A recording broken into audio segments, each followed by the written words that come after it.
Okay. So I'm gonna just kind of keep this up here. But we talked about the insight, the stages. Now we're into the overview of the insight stage. This is chapter 10 here. Insight stage of helping skills. So now we're looking inward. It's more than just the exploration. Now we're starting to, like Josh said, ask those questions, ask the right questions to lead us to better understanding. So, um, so what exactly is insight, right? So, as we look at it, insight is seeing things from a new perspective. So we're leading them to look at things differently now, maybe through an emotional state, through thoughts, through behaviors. But we're leading them to look at things from a brand new perspective, one that they haven't thought about, or maybe there's fear that's keeping them from looking at this new perspective, right? Maybe they have the insight, but they're don't want to go on this journey alone, so they need you to help them go through that safe place. Um, so it's making connections between things, right? And or having an understanding of why things happen as they do. Why do I, people are always asking you, right, when you're in the counseling, why do I do this? Why do you think I do this? I don't know why I do this, right? So sometimes clients hit a gold nugget of insight, but more often there's a smattering of gold dust as they work hard to gain insight over time.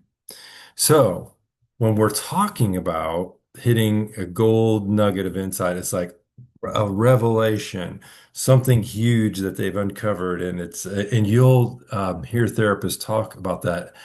We had a breakthrough, things like that too. Or there just might be these little bitty breakthroughs that we have, and that's good too. Those are just like little steps along the way. Sometimes we don't want this big, huge thing because then there's this enormous amount of tension or anxiety that may go with it. Oh, I have to make all of these changes. Well, what if we make these little incremental changes? So that's how we help them. We want them to have those breakthroughs, but we also want it to be manageable, right? And so that's where your treatment plans come in place and all of those things, right? So I'm going to open up this a little bit. Why might some clients gain insight quicker than other clients? Why might some gain insight quicker than other clients? I'll give you one. I'll give you the first one. Um, Coping. Some have very good coping skills. Maybe they learned that through previous counseling or something like that, but they have coping skills that they know how to handle their emotions really well so that they can have those breakthroughs.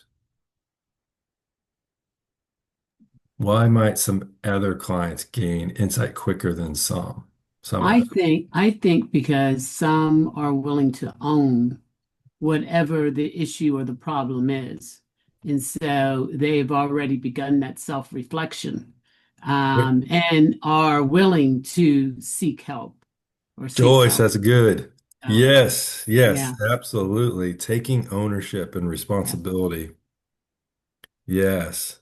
And that's Joyce, and that's one thing that we have to help them through is to maintain that accountability too, don't we? Good one. Love it. I was going to add on to what Joyce said. Yeah. I think a lot of it is like self-awareness and self-reflection. Some people are just more self-aware of like the things that go on throughout their body and their emotions. And some people decide to reflect on themselves more than others. Some people have negative coping skills such as Hmm. avoidance or denial, which makes Yeah. it harder to gain insight. That's awesome, Macy. Absolutely. Yep. We call that emotional intelligence too. So that self-awareness that we have of how others are affecting us, how we affect others, and having that high emotional intelligence absolutely helps with clients gaining that quicker breakthrough or insight. Any others? And you guys are on fire tonight.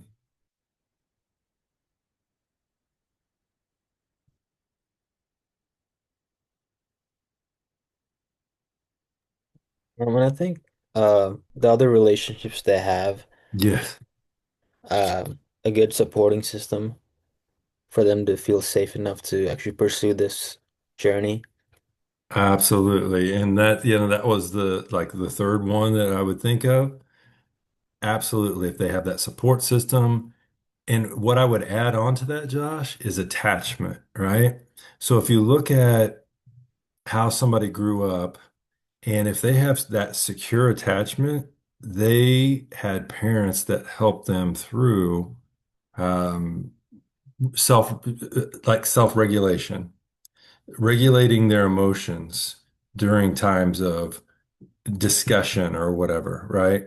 And so sometimes when they don't have that, they don't, and it goes back to what Macy's saying, maybe they don't have that self-awareness to be able to cope and regulate, right? So yeah, absolutely. Having that system, support system and attachment style makes a big difference. Okay, do you think insight is necessary for the helping process? Hmm, pretty much, isn't it? Insight is huge into the helping process because that's we can't get to the final stage without that, the action part, right? So what importance, if any, do you think insight plays in helping? So we kind of go along with that. The importance of it is we need those breakthroughs. We need those thoughts. We need those understanding emotions to be able to get to the next stage, the action stage, right? Okay. Um, Intellectual versus emotional insight. So logical versus the emotional part. Intellectual insight is objective explanation for a problem, right? Having logic for every problem and needing to be able to have that logic to make it make sense. Emotional insight connects affect, what you're feeling, to the intellect and creates a sense of personal involvement and responsibility. So it's all of you at that point. You have these emotions that are going along with it, and you're connecting those emotions with those thoughts. So remember, we had Dan Siegel that said, "Name it to tame it," right? So if we understand those emotions, we can it makes it logical for us too. Insight typically must be intellectual and emotional to lead to the next stage, which is the action stage. So, how do we know if they're ready for readiness or for insight? Sorry about that. Clear statement of awareness of a problem. So they tell you, yes, here's what I feel the problem is. Here's what I think the problem is. And they know the issue, but they may not know the solution to it. So we're helping them, we're guiding them along to that solution. There may be times that you say, do this, give them the answer point blank, right? But what we want to do is lead them to them discovering the answer for themselves. So that's why it takes a little bit of time because we are leading them, we're preparing them, we're giving them all these skills to figure out all of this stuff on their own when they're not with us, right? Statement of a lack of understanding. So yeah, stated eagerness and willingness to understand. Yeah, they show up for one. They come prepared to work. They do the homework, all of those things, right? High level of affective distress experiences as a pressure to resolve the problem. They feel this need, this overwhelming need to um, solve, to resolve this issue. Okay. Um, Markers indicating a lack of readiness for insight, telling a story in a non-reflective manner. A lot of that is just being dismissive and avoidant, right? So they just talk their way around all of the issues, right? they ask for advice instead of trying to figure it out on their own. What do you think? You know, you'll get this. What do you think I should do? What do you think I should do? I don't know. You know, so we never want to give that advice to them. We want to help them figure that out. So you'll get a lot of that. Well, you're the expert. What do you think I should do? Right? You're going to get a lot of that. Yeah, I am the expert, and that's why we are going to figure it out together, right? Okay. Blaming others for the problem. Joyce, you had something? So if someone would ask you that, what do you think I should do? Or they're asking for advice, how do you approach that? I mean, and what Mhm. sort of statement would you make? Yeah. So remember when I think we were watching Carl Rogers. Remember the Okay. one with Nancy on it? And she goes, well, I wanted to come in here and I wanted you to solve all my problems for you and all that. And he goes, wouldn't that be great if I could solve all your issues for you? He didn't say that, but he was saying something like that.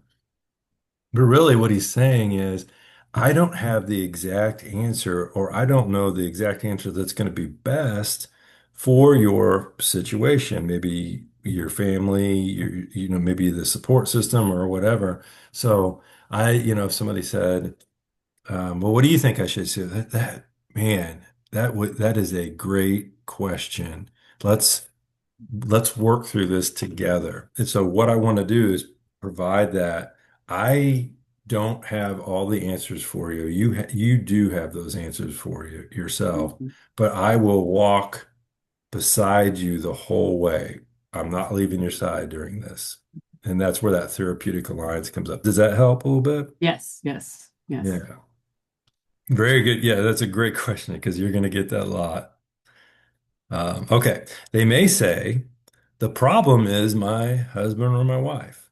They need to change, not me. Okay. You'll get that a lot.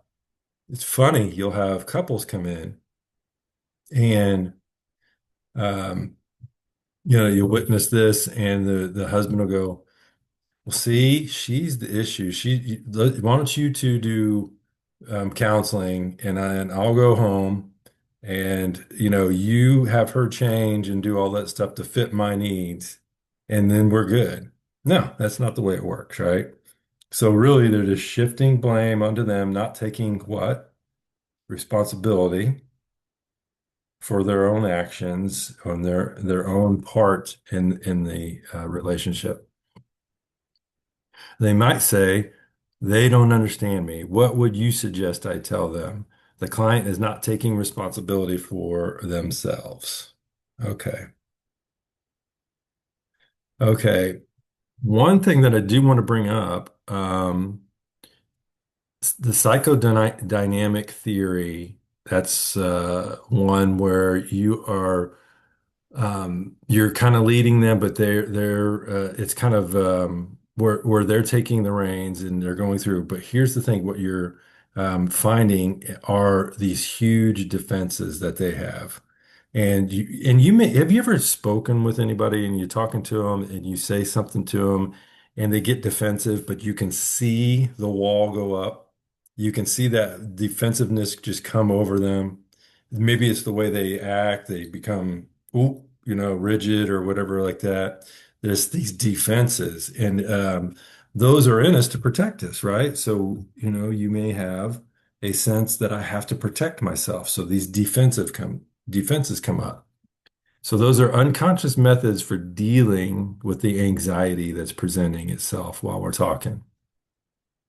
It can be healthy if used appropriately and in moderation. Heavy use of defensive mechanisms is very problematic, right? So if they become defensive about everything, then that's, one thing that we will see that, hey, I'm when we're using immediacy, I just saw when I said this, I saw this big, huge wall go up between us. I wonder what that's about, and then you explore that.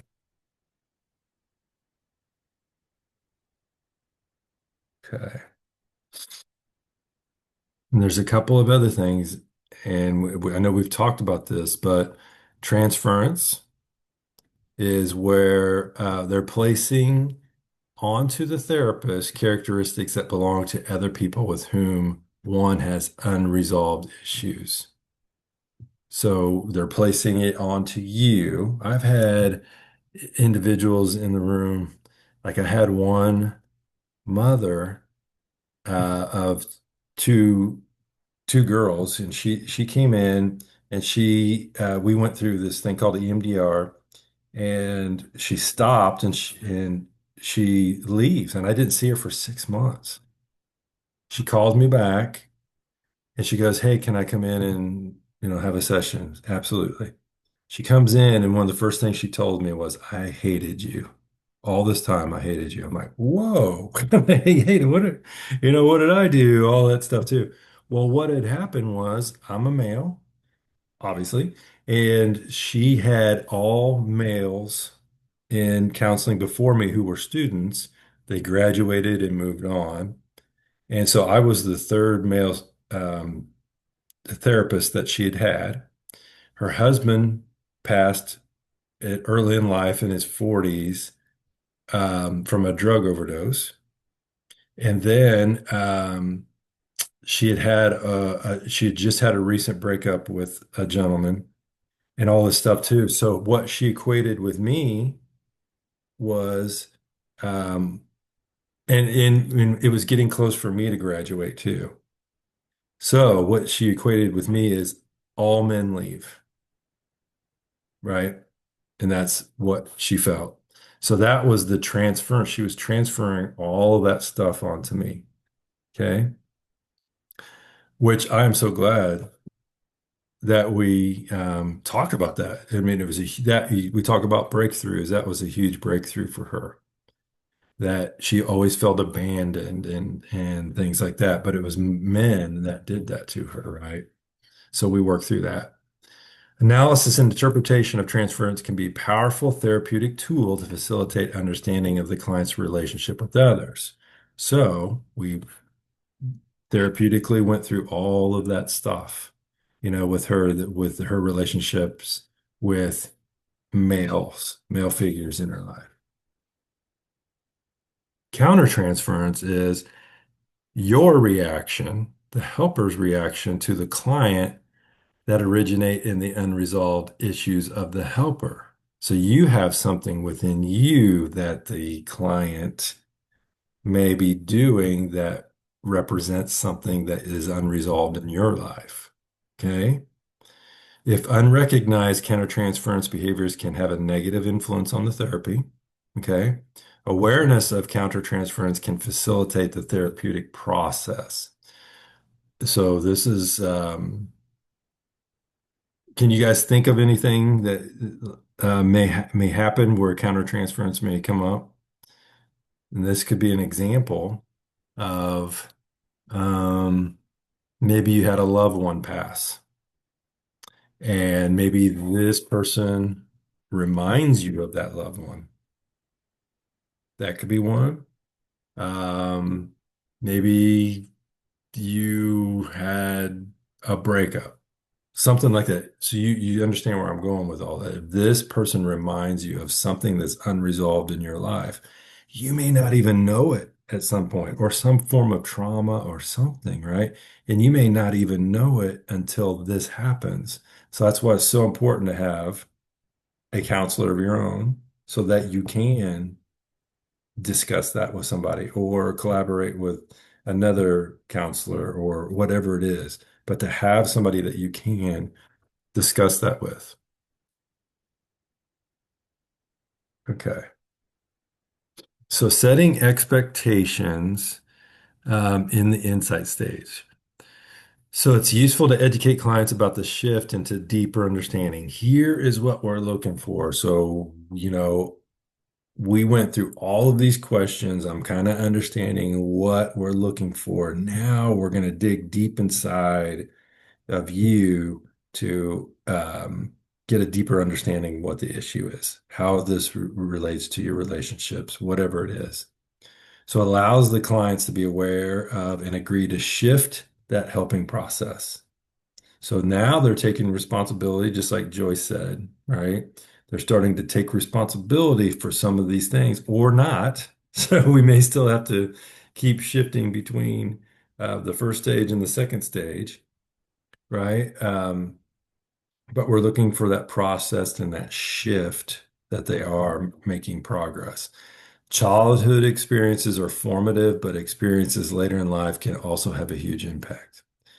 Increased insight and self-understanding can lay the foundation. So the more insight that they have, what Macy was saying, the more self-awareness, the more emotional intelligence, things like that, that they gain, then that helps you out and moves you towards the action stage.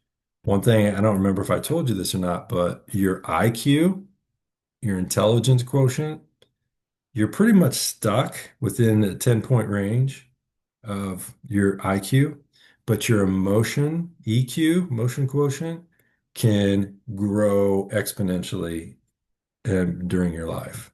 So you don't get stuck in an emotional, unless you have some kind of, issue that's going on, that prevents that, but you can work on your emotions. So three goals with helping skills in the insight stage. Challenging them. Okay, so this is where we're going to start challenging more. Challenge discrepancies, challenge thoughts, some things to do that chair work where they're talking to, they call it an empty chair or whatever. You can use humor. Silence is a big one. I have that in bold because silence is huge. Jennifer said that earlier. It's like, I'm learning to be more silent, right? Challenge responsibility, nonverbal behaviors, and questions, and so on. So, to facilitate insight, we want to ask more open questions now. Okay. More probing questions for insight to help them to verbalize the changes that need to be made. Okay. Interpretation, self-disclosure of insight, and so on. Working with the therapeutic relationship, immediacy is another big one. I noticed that when I did this, you're going to call out a lot of things that are happening. So I noticed remember we said about the defensiveness. I noticed when I said this, I saw this huge wall come up, right? So you're going to call those things out. So that's the insight part, is they're going, oh. So I notice when this type of thing happens, I become defensive, or I have self-protection, or whatever it is. Okay, that makes sense. Now we can work on that self-protection piece, right? Just little pieces at a time. The challenging to foster awareness, clients need to become aware of their thoughts and behaviors, so that they can have more choice in how they live. So becoming more aware, like Macy was saying, clients need to hear how others react to them so that they can begin the self-examination process. That's where immediacy maybe come into play. And why this is important is if they can practice these things with you in the room, in the counseling room, remember we said like the counseling room is a smaller picture of the bigger world on the outside. So let's practice all the stuff in here and go through any types of transference or whatever is going to come up for you so that that becomes the awareness that we talk about. So becoming more conscious of thoughts, feelings, behaviors, and so on. Processing the therapeutic relation, provide clients with feedback about how they come across in the helping relationship. This is where all the work that you've done in the prior stage, this is where the therapeutic alliance is going to start being really, really important. So that's why it's so important to build that up front so you can use immediacy and you can challenge and all of those things with them. They act towards others as they do the helper. That's what we were just kind of talking about. your world with them is a smaller picture of the bigger world on the outside. Okay. Proverbs and counseling. I love Proverbs. It's one of my favorites, right? So Proverbs 11:14 says, "A nation falls through a lack of guidance, but victory comes through the counsel of many." Lack of guidance, counsel of many, right? Um, Plans fail, Proverbs 15:22, plans fail without advice, but with many counselors they are confirmed. So always getting and needing advice from others. Proverbs 13:10, where there is strife, there is pride. Big one, right? But wisdom is found in those who take advice. And where I would say that is wisdom is found in those. So what I would say is the counselor has that wisdom to lead them to the answer. I want them to come up with the answer on their own that belongs to them, so that that's where they take the responsibility for it. Okay. Okay. So let's get to this video real quick because it will give you a lot of insight. And I believe the best part about it's going to have some examples for you.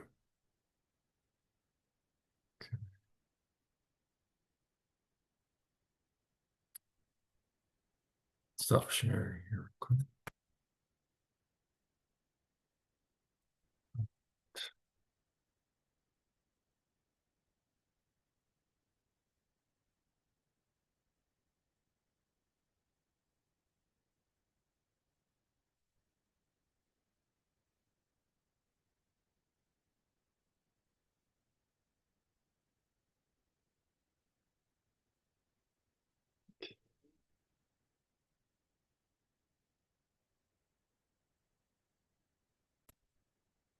So I'm going to play this and just nod your head if you can hear it when it starts, okay? Just make sure I can get the sound on there for you all. You hear that? Okay.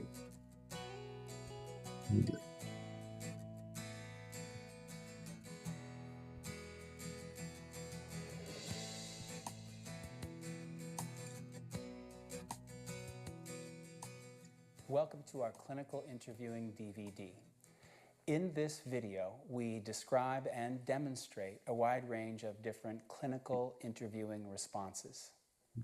Our goal is to help you further develop your clinical interviewing repertoire. The material in this DVD is based on our textbook, cleverly titled Clinical Interviewing. You know, in our life as professors, we really have come to believe in that old kindergarten activity called show and tell. So in this video, we're obviously going to be telling you about clinical interviewing skills, but we also will be showing you video clips that illustrate these. And we really hope that together they'll combine to help you become excellent clinical interviewers. And we begin with a focus on very basic interviewing and listening skills. Skills that everyone needs to do a really good clinical interview.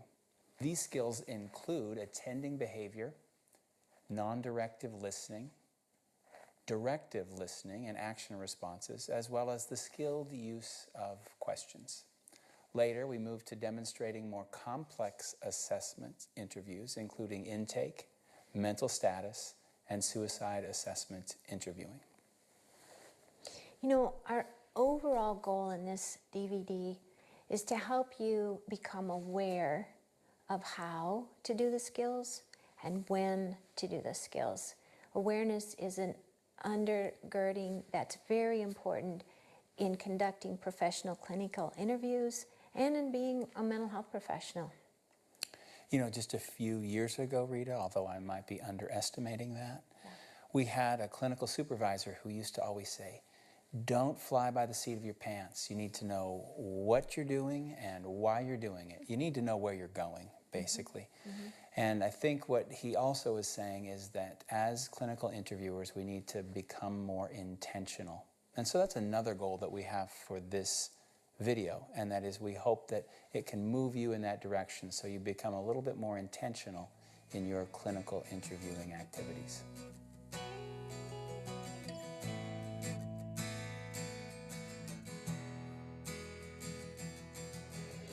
In the next 4 parts of this interviewing DVD, we focus on what we call the continuum of listening responses, beginning with the less directive, almost non-directive listening approaches, and extending to the more complex and directive interviewing or even action skills. I think it's important before we actually talk about the techniques that we take a minute to think about a couple of things that are across techniques and interviewing. One is that because there's a power differential in the relationship and we can never not communicate, the interviewer can be seen as directive even when they're not doing anything. It's just associated with the authority. Yeah. Rita, that reminds me, and it goes without saying, but you know me, I'm going to say it anyway, that culture and the individual characteristics of the client are very important in the clinical interviewing process. For example, if you don't consider race, sex, ethnicity, and many other background factors, it may be that you'll be tuned out and insensitive to things that you're doing that might be off-putting to the client. For example, if you're listening closely and leaning forward and nodding vigorously, making great eye contact, but your client is sort of leaning backwards and looking awkward and uncomfortable, it's your problem. It is definitely not the client's problem, and you need to make some changes in your approach. I also find that there's a little subjectivity in how I respond personally to interviews. And for example, when you said, I understand, I just really kind of don't like that at all, because I think technically you can't really understand the deep experience of another person, especially if the person's from another race or another culture. Yeah, you're right. It is very subjective, and there are, I think, some bad or ineffective ways of listening that aren't just ineffective. I think they are harmful. Or, I think looking at your watch, glancing around, yawning. Or maybe interrupting. Interrupting could be one of those negative behaviors. Yeah, I agree. I think that across cultures, people have some kind of awareness or radar that tells them when they're not being listened to and they're not being respected. Yeah. So I guess the bottom line is listen well, listen authentically for you, but also try to calibrate or adjust the way you're listening for the specific individual who you're with in the room. Yeah. I think, too, I want to underline something I tell my students over and over again. Listening is a gift. Listening in our culture, being listened to very, very well, is really a rare and helpful gift. Let's talk about some of these listening techniques. The least directive set of interviewing skills, non-directive listening responses. Right. So the first one is Alan Ivey's attending behaviors. And these include eye contact, body posture, voice tone, and verbal tracking. And Ivey wrote about those as basic micro skills that are always present in the interviewing interaction. In addition to those, there are also some non-directive listening responses. These include silence, clarifications, paraphrasing, and there are several different kinds of paraphrases people can use, reflection of feeling, and summarization. Silence can be a very compassionate response. Just sitting quietly after somebody has shared their pain or their story can be difficult but very powerful. But the important thing is, John, you've got to have your body and your mind and your face all really connected to the client, really saying, I hear you, I'm right here in the room with you, I can handle this. You know, I think that's a great point. Almost every student I've ever worked with has wished that they had exactly the right thing to say at the right time. Right. And sometimes silence is exactly the right thing to say, although I think especially for beginning interviewers, 5 or 10 seconds of silence can seem like an eternity. And so they can feel like they need to say something. And even myself, I've at times noticed I should put my hand over my mouth and try to stop myself from talking too much. Verbal output, yeah. So silence certainly is a skilled tool and an important one, but of course, we also need some other non-directive techniques that we can use. And tell me more about that. Well, that was one, a verbal prompt. And also, we can use paraphrasing, which means just reflecting back the content that you've heard. Although I have to say something about that. When paraphrasing is done in a clumsy way, I think it can seem like you're mimicking the client. It can seem kind of robotic. So what you're saying is that although you think paraphrasing is very important, you really don't like it when it's done in kind of a mimicky or robotic way. Thank you, John, Carl Rogers, Summers Flanagan. I hate when you do that. So what you're saying is you really don't like it when I talk like Carl Rogers. Well, I like Carl Rogers, but so let's move on. How about this? How about you say something and I'll demonstrate a clarification? Sounds good. You know, one of the things that is, I think, true for me is that sometimes in my students, I have observed them having naturally good listening skills. It's like they seem to be born to listen, while other students, it's more of a challenge for them and they need to work at it a little harder. But what I found is that virtually everyone is able to increase or improve their listening skills. And so that kind of gives me hope for everyone. So what I think I hear you saying is that listening skills and abilities can be something someone naturally has, more or less of. But in the years you've worked in this area, you've realized that everyone can learn to be a better listener. Did I get that right? Absolutely right, and it feels good to be heard. And so now, let's watch the magic of listening skills in action.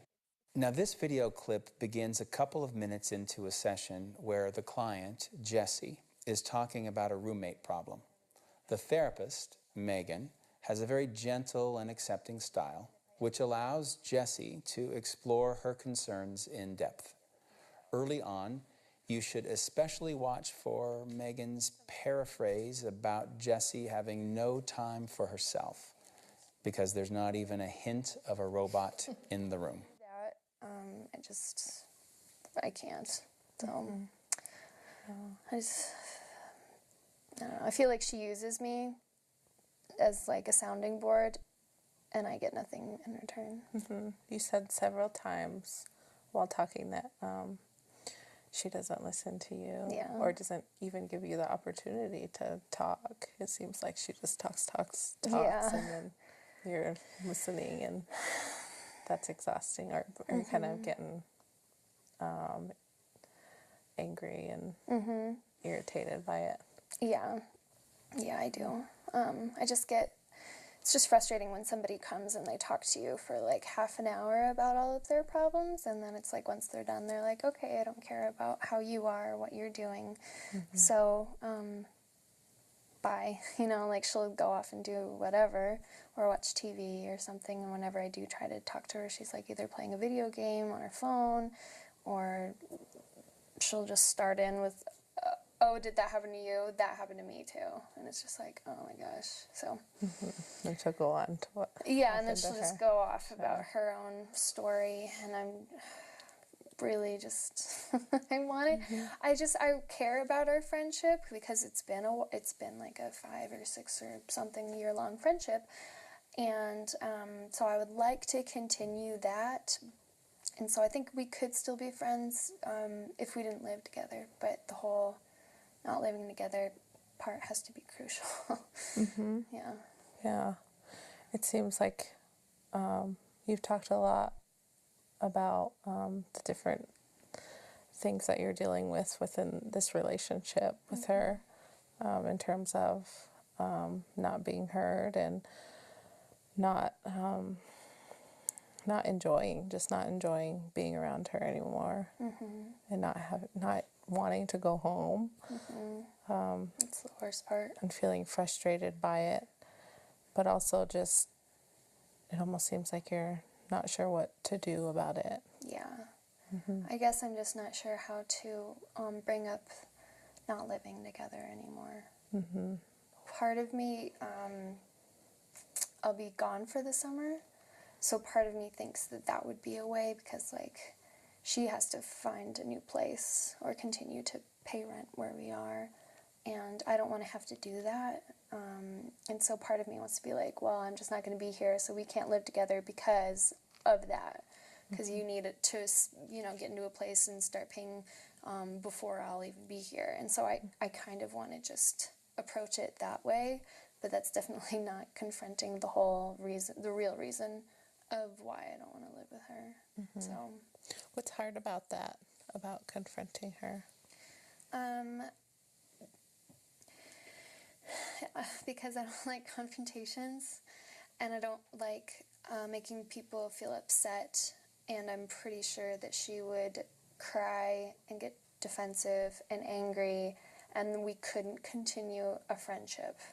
It would be like, I'm a horrible person for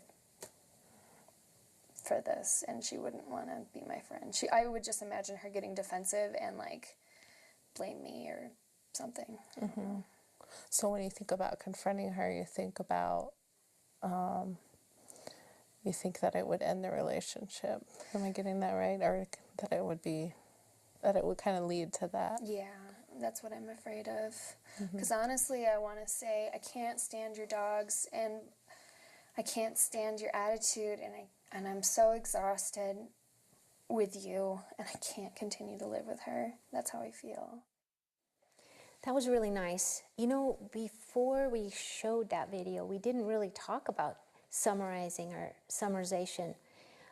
Summarizing can really be a great technique to use, partly because it forces you to listen so well, because you're going to list the main points that you've just heard. Yeah, and I think Megan did a great job of that, especially because for myself, and I think many people I know, it's so easy for the points that you're listening to kind of evaporate in your mind as you're trying to formulate this summary. And she did a great job. She identified that the client was feeling very unhappy in the roommate situation, that she was not wanting to come home, that she didn't feel heard, that she really didn't even like her roommate anymore. Yeah, that was a great summary. One warning is probably not to number the items that you're going to say, because you can get to number 2 and suddenly have no idea what number 3 was. So, John, there's one last skill that I think maybe we should talk about before ending this segment, and that is called the reflection of feeling. Absolutely, and I'm really glad that you remembered that. I find myself, as we go through this production process, it's sort of nerve-wracking. I feel nervous, I feel anxious. I try to kind of keep a external composure, but on the inside I feel pressure. I'm worried that we'll make mistakes, and that maybe it's going to be not helpful or even worthless, or even the worst possible scenario, that I would just terribly embarrass myself. Yeah. So, lots of feelings there. You feel anxious, you want this to go well. You have kind of this calm veneer, but underneath there's anxiety, there's a kind of worry that this won't go well, and it just spirals down to the point where we might be wasting people's time, and really you might just be embarrassed. That is very nice. You did a great and accurate job of kind of identifying a range of different emotions that I'm feeling. And I have to say, I really appreciate the fact that you stayed with the basic, non-directive reflection of feeling. You didn't interpret anything. You didn't try to go for my deep-seated neuroses. Right. Although it was tempting. And in the next sections, we'll have opportunities for that. But our time's up for this section, and we'll move on to more directive listening and action responses.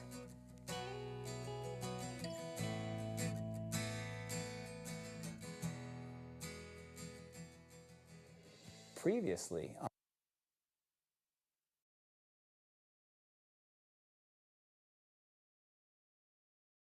Yeah. You guys have any thoughts about that? What did you see? Anything different from what you're doing?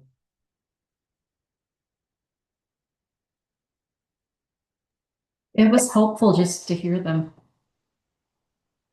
and to just watch how they were interacting with each other. And that was very helpful. Yes, absolutely. That's why I wanted to get this out to you tonight. So, yeah, so you kind of see it modeled a little bit. Because you've learned all these skills and everything too. Now it's like what does that look like outside of what we're doing? Good. Any other thoughts? I didn't even think about the numbering portion, like make sure that you're not saying A or B or 1 or 2 or 3. Like that was a good point. Yeah, very good. Because in coaching, that's what we do. So See? be one that I would have to like stay away from. See, that's funny. You know, the stuff that you do in coaching is kind of directive, right? So Mm-hmm. now this is all non-directive Yeah. thing. There you go. It's a great point. Okay, let's get back to the next section here.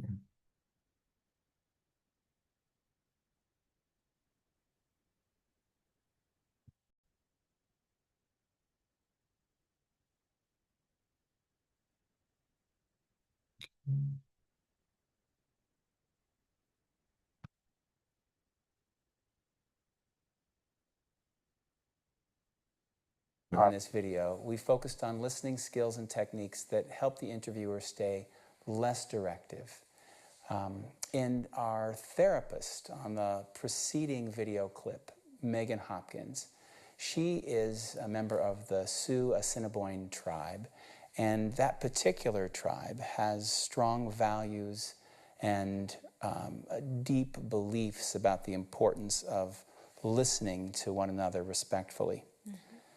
And the extent to which you, as a professional clinical interviewer, value listening may also depend on your cultural background and even on your personal experiences. That's true. You know, being able to stay non-directive and non-judgmental is an important part of interviewing, but we also have to learn how to use more directive interventions and actions in a way that maintains the therapy relationship. Absolutely. In this next section, we begin moving further along the continuum toward more complex and more directive listening responses. These responses are referred to as directive listening responses because they still primarily focus on listening, but they also include components that are progressively more directive. And so they involve lots of listening and a little bit of directing or pushing clients to see or think about things a bit differently. Directive listening responses are more judgmental, and they include guidance or validation from the interviewer. For example, you might use a feeling validation like, I can sure see why you would feel angry about that. And that's sort of a validating response. It's no longer non-directive. Right. And you might do an interpretive reflection of feeling, which takes it a little past the feeling that has been stated, and you might take a guess at a feeling that might actually be implied or just underneath what the client is saying. Some people, Rita, refer to that as advanced empathy because it goes beyond the client's words. And speaking of going beyond the client's words, from the psychoanalytic perspective, an even more directive listening response is interpretation. Interpretations are designed to put two different observations together and along with a tentative statement about how they might be related or what they might mean. These meanings that the interviewer picks up on might relate to earlier life experiences of the client or perhaps to some kind of unconscious processes. Right. And of course, that is sort of theoretically laden, and some people are a little resistant to that kind of interpretation.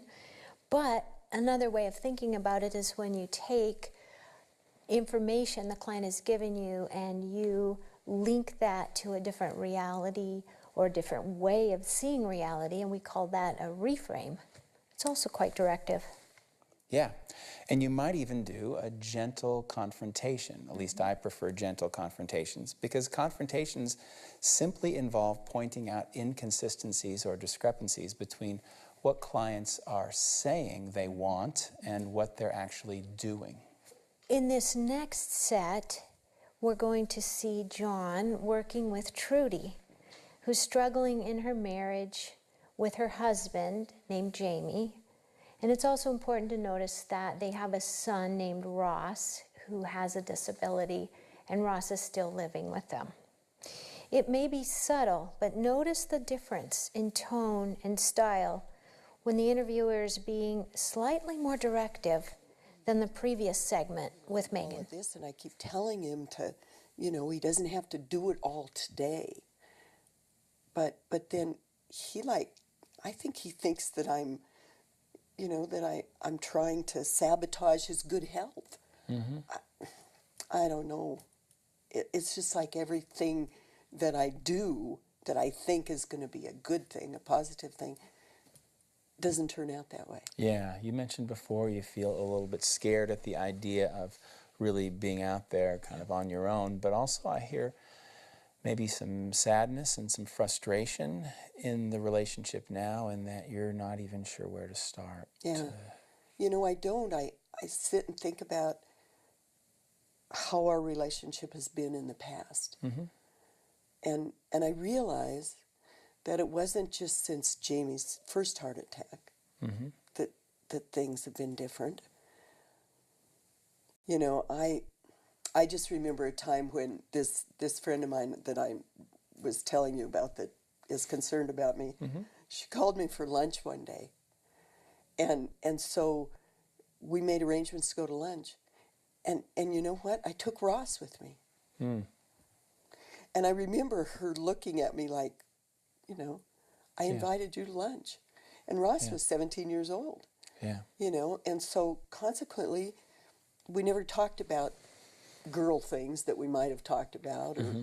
you know, or anything like that. It was just about kind of about Ross and trying to keep him in the conversation, which isn't always easy because he has some autism mm-hmm. problems, and you know, and I don't know why I did that. Mm-hmm. You Yeah. know, Is it okay with you, Trudy, if can I share with you a thought that I have about one of the dynamics that I think might be going on? Sure. I mean, I hear you saying that sometimes Jamie says or wonders if you're trying to sabotage some of his exercise. Yeah. But I also hear you maybe sometimes actively sabotaging the possibility of intimacy with him. And I just wonder what your reaction is when I say that. It's very possible. And you know, this is one thing, John, this just really upsets me about myself when mm-hmm. I think about it. I don't think I even know how to be intimate anymore. How to just, it would seem so foreign to me to spend time with just Jamie and mm-hmm. to talk about our feelings. Yeah. So in that last section, we saw two interesting things. We saw an interpretation of feeling, and we saw a confrontation. The first, the interpretation of feeling, led Trudy to go into deeper material, and that's often an indicator that the interpretation was accurate. And then we saw the confrontation, which of course was very gentle. We asked the client's permission, then offered the interpretation, and then asked her what she thought about it. And again, we saw Trudy just go for it, and that's an indication that the confrontation was okay with her. Yep. One of the reasons I think I like to ask clients permission to do a confrontation is because I'm kind of naturally averse to confronting people. So it's a hard thing for me. And I also think it helps to engage them in a more collaborative way. The other thing I noticed about that clip was that although Trudy was talking about sabotaging a lunch with a friend, I brought it back with the confrontation to her presenting complaint, which was intimacy with her husband. Yeah. So in this next little clip, we're going to watch John work with TJ. TJ is a 22-year-old young man with issues around anger, aggression, and social skills. This clip that you're about to see focuses on TJ's anger and aggression, and you'll see a paraphrase, then an attempt and an interpretive reflection of feeling, which TJ corrects, and then a reflection of feeling and a clarification. You'll see John creating a context for an interpretation and then offering the interpretation. Fights with family that don't fully escalate physically, but kind of break you down. Yeah. So you've had some fights with your family that have been emotionally pretty painful, maybe lasting emotional effects, not so much physical, but okay.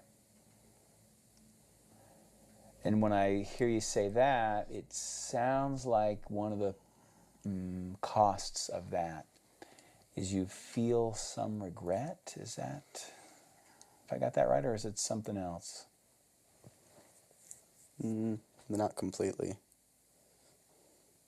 More like sympathy. Tell me more about that.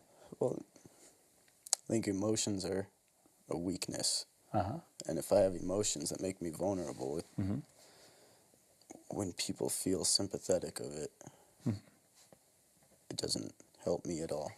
Okay. So it is painful to you emotionally to be seen as having a weakness. And so when your family or people have some sympathy for you, that actually is something you don't like. No. No. No, because it's like they feel like they have to do something to make you feel better, you know, to get you out of it. But okay. I've heard you use the word weakness at least 3 times. Yep. And sometimes when we talk about anger and anger management stuff, one of the things that we do is we talk about, well, what are the triggers or the buttons that get pushed that bring that anger up? And it makes me wonder if maybe one of the buttons or the triggers for you is a sense of feeling weak. Would you say that that might make you pretty pissed sometimes? Yeah. Yeah. So John, you were really working with TJ with his emotions and the triggers that are associated with his aggression, and you did have that attempt to do an interpretation of feeling, and he was able to say, not quite right. Yeah. He also, I think, after you corrected, was starting to get some awareness that even the slightest whiff of weakness was going to be a trigger for him. Yeah. I do think it's good to follow the client's lead on interpretive material in particular. And so when he clarified or told me that it wasn't quite right, I wanted to go with his direction rather than mine. And, you know, I think that's really important, partly because interpretations, when they go well, are collaborative. And Otto Fenichel said this over 60 years ago, and that is that we have to prepare clients for interpretations, and that interpretations are really a way of us working on the edge of our client's consciousness or awareness. Yeah, there's nothing mysterious or woo-woo about interpretations. They're not like mind reading. They really involve a lot of listening and a lot of work. So directive listening responses obviously depend more on the view of the interviewer, and the direction is a little bit more related to where the interviewer wants to go than the client. Yeah, directive listening responses are more advanced responses by clinical interviewers. Well, I agree with you in one sense, but I also think that actually listening really, really well is as hard as some of the more directive responses. Well, you know, actually, I totally agree with you. You've convinced me. And really what I was trying to say is I was trying to make the point that interviewing in a directive way is sometimes very tempting, and it's very natural. It's similar to the way we behave socially and in social environments. And so I do think that to do it well, it really requires awareness of your goal. It requires sensitivity to the client, and it requires practice and probably some wisdom as well.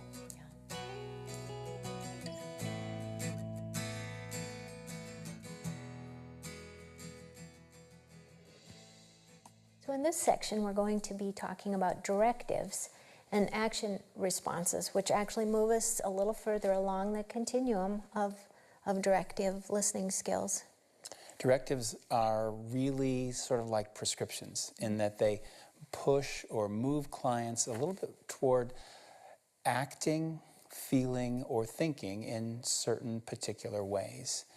And so it's really important when using these kinds of approaches that we weave back and forth, or we integrate into the approach some less directive or non-directive listening skills. So a non-directive listening skill, like a paraphrase, and then a directive action response, and then a check-in or paraphrase to follow it. And you know, we're talking a lot about the continuum as if it's a linear sort of process, but actually it's sort of dimensional, because something that seems very non-directive could be done in a way that was experienced as pretty directive. Raised eyebrow, a tone of voice, choice of words, posture, those kinds of things can be experienced as a pretty directive or non-directive. I know I've seen some people raise one eyebrow, and I've never been able to do that. No. Can you raise one nose nostril? I don't even want to try, especially not on video. Okay, fine. So in general, I think the truth is that non-directive things can be directive, and directive things can come off as non-directive, really depending on how you use them. Yeah. When interviewers start sharing information, or making suggestions, or expressing agreement or disagreement, or approval or disapproval, or giving advice, self-disclosing. Yeah, self-disclosing, urging.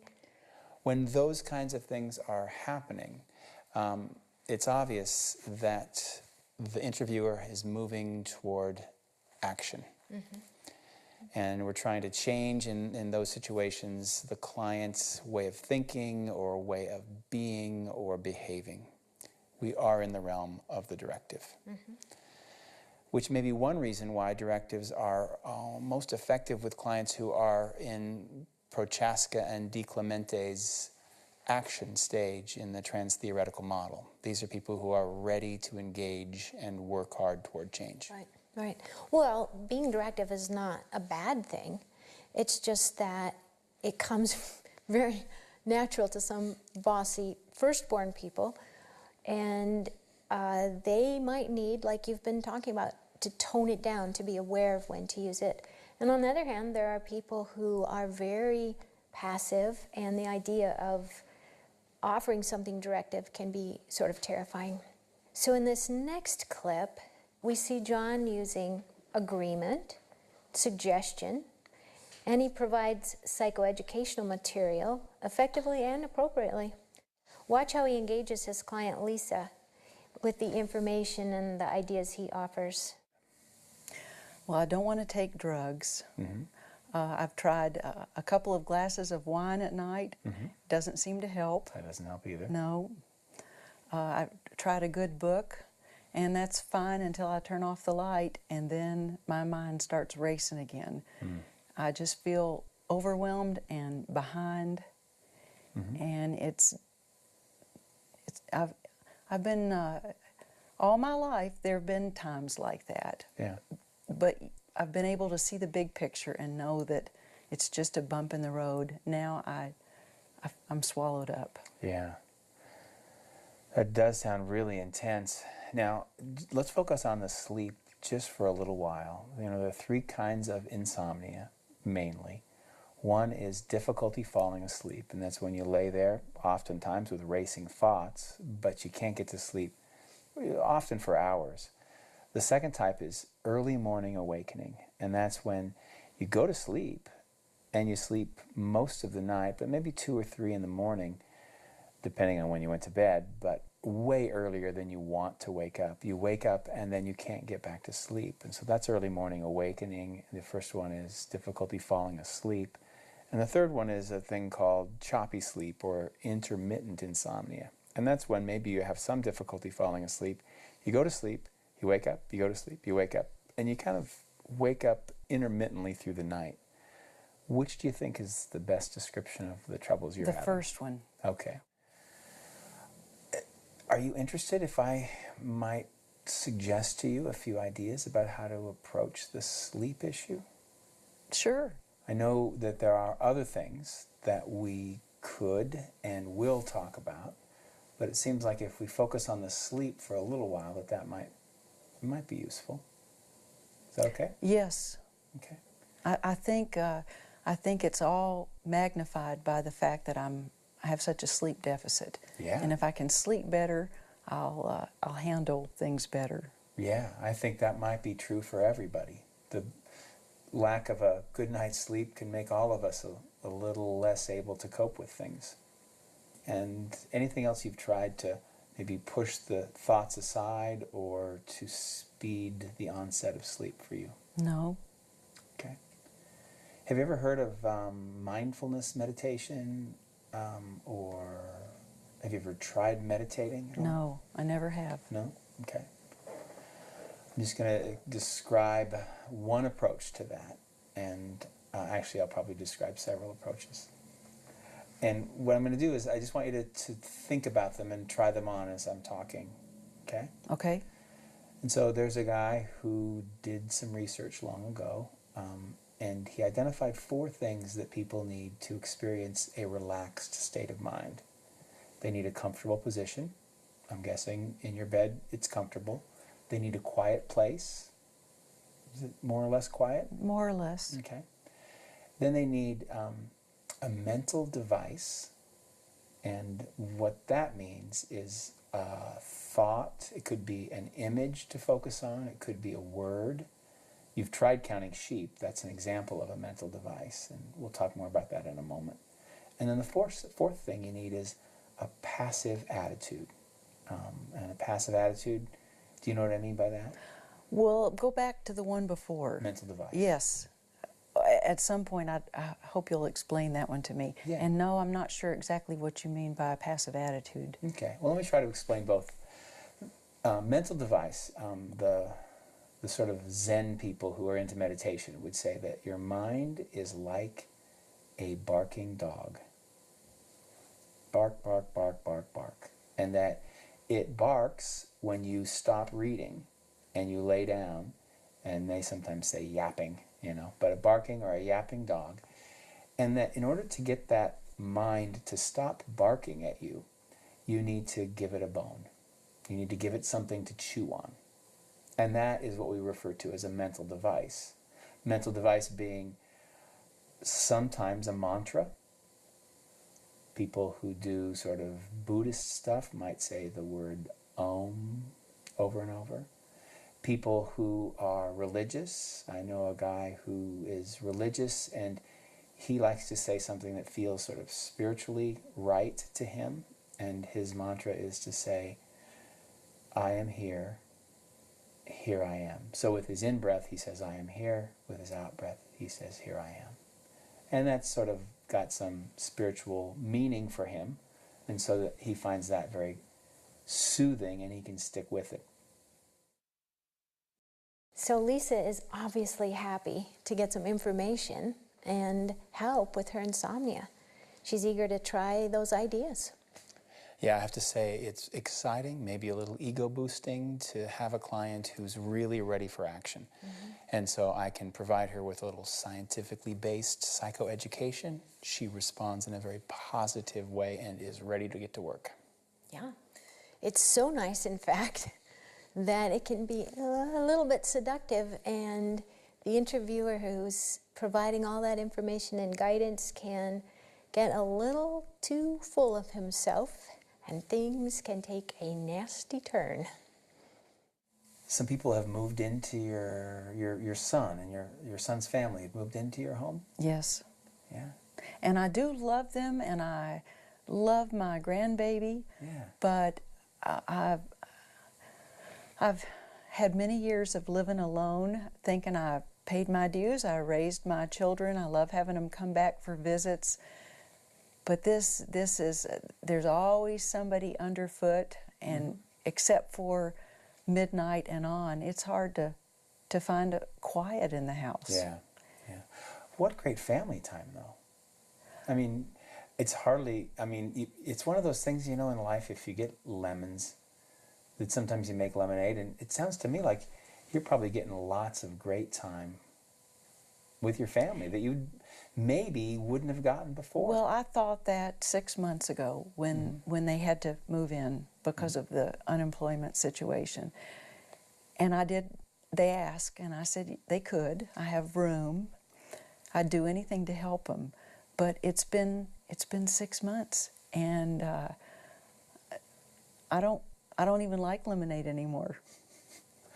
But just think of the 6 months. I mean, you wouldn't have had that wonderful family time if all this hadn't happened. Well, now I've worked real hard at adjusting my attitude to accept what has happened in my life. I'm here to talk to you. I'm looking for help because I haven't been doing so well over the last few months. How would you feel? How would you feel if suddenly you had 3 people who are noisy and move into your house and your space and impact your work? I'm really glad you asked. I mean, I've actually been kind of lonely lately, and so it would actually feel nice to me to have a house full of children and people there. And so I guess what I'm trying to say to you is it's really a matter of attitude, and I wonder if maybe you could consider shifting your attitude toward one that welcomes the company as opposed to fighting against it. You're kind of fighting against it, huh? I don't think you're I don't think you're remembering exactly what I told you last week. It was all rosy the first 3 weeks. I didn't imagine it would go on this long, and I still don't know how long it's going to go on, and it's wearing. I can't keep up my responsibilities with my job without sleeping, with all this. I've talked to them. They're very nice people, but the house isn't that big. Well, it sounds to me like you would just like to get rid of them. Maybe just get them completely out of the house. Well, as soon as possible. Phew, thank goodness that's over with. That sort of deteriorated into a disagreement on how Lisa should view her own life. That was kind of like bad TV therapy. Now, as much as I would like to be a bad TV therapist, I want to emphasize I did that on purpose. Okay. Although I like the term you used before the clip of it's seductive. It really is. When clients act so interested in what you have to offer, it's seductive in that you start to think that they really want to know everything about you. Yeah. And then you can go overboard with self-disclosure. And you can go overboard with, I think I know what's right for you. And, you know, in the clip where it ended, I could have even gone on and been even more authoritarian or authoritative. I'm not sure you would have won, though. No, she was clearly showing a little pushback. But I guess the main point is that even though we might have a really good point to make, or we might have a really interesting life story to tell, that's really not the focus. It's kind of like not the point. That's not the point we should be making. Right. So directive and action responses need to be developed collaboratively and the client is always the final authority. Absolutely.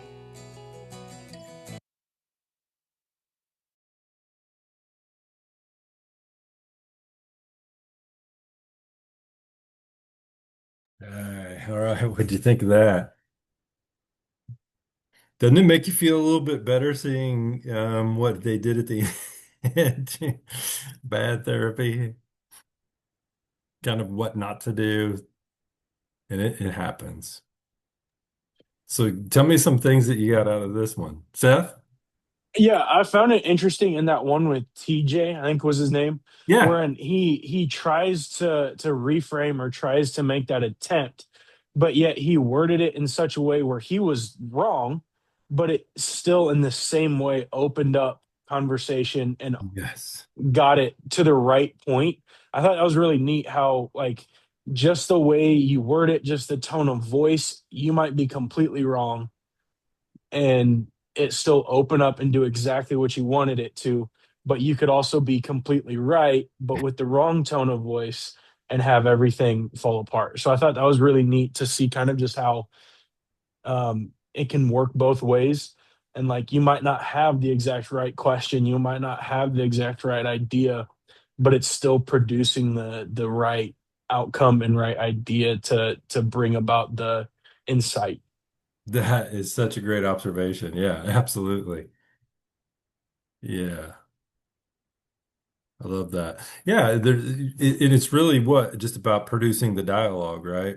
So coming up with the dialogue, um, and you could see when he went into the wrong way of doing it, it still produced that dialogue. So she was like pushing back. So I mean, he was like assuming something that was totally not what she was thinking or feeling or wanting and all that stuff too. And she pushed back and said, no, not at all.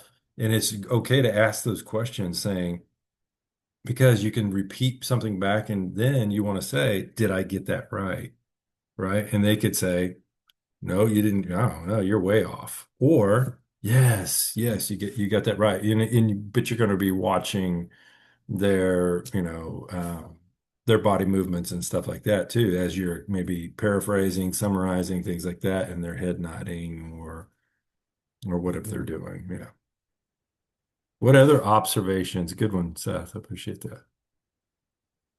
What other observations did you see?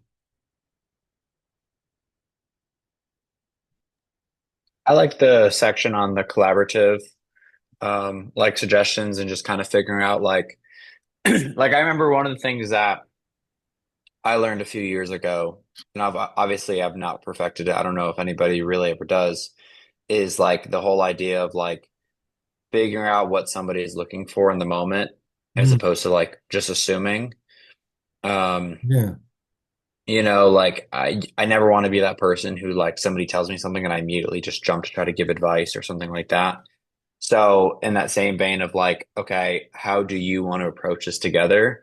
Which I think is good for a lot of reasons because and like one of them in particular being like it I think can remind the client that this is a like team thing and that like I'm not just an advice machine, but like that we are doing this together and that you have a say in this and like this is about you and not about just like me trying to like accomplish something myself. Very good. Yeah, that's a great observation. Yeah, one thing that I wanted to clarify too, I know we're talking through the stages, the initial stage, exploration, and then going into the insight stage. And I'd say we want them to figure out the issue. So that's a non-directive way. And then we were using the other word of directive, which may be also giving advice or giving instances of some, and that's okay too. So just thinking, I want to clarify that aspect of the difference between non-directive and directive. So, because I know they were going into giving advice but they were talking about the directive way of doing it too. So just distinguishing between those two, clarifying. Yeah. Any other thoughts? Glad we watched those videos. Yeah, me too. Okay, so it's 7 o'clock. If you guys want to take your little break or whatever before you get into working with each other, do what you need to. I will put you all in your rooms, and then when you come back, you can jump into them. But any questions or anything that you have? So remember, do you need me to put up any of those? Kind of what you're working through in helping skills, any of those skills, you want to put those up on the screen at all, or do you have those? Do you need those at all? Yeah, I'm always down to know kind of what you're hoping for us to do. Okay. So I'll put those up and it'll be the same ones as last week that we'll continue doing those because those were kind of the big ones. So I'll put those back up. And while you're taking your break, so you can kind of look at those and, look through those. Um, and kind of have those. All right. Anything else you guys need? You guys are doing awesome. This, man, you know what? I know you probably guys won't think the same thing, but I wish this class was 16 weeks. I mean, you need it. You know, there's just so much. I feel like I'm just cramming it all onto you guys. And then the practice, it's really the practice part's the important to, be able to feel it and do it and things like that too, and put into application. So I wish we had a whole lot more time, but you're doing great. All right, let's take that break and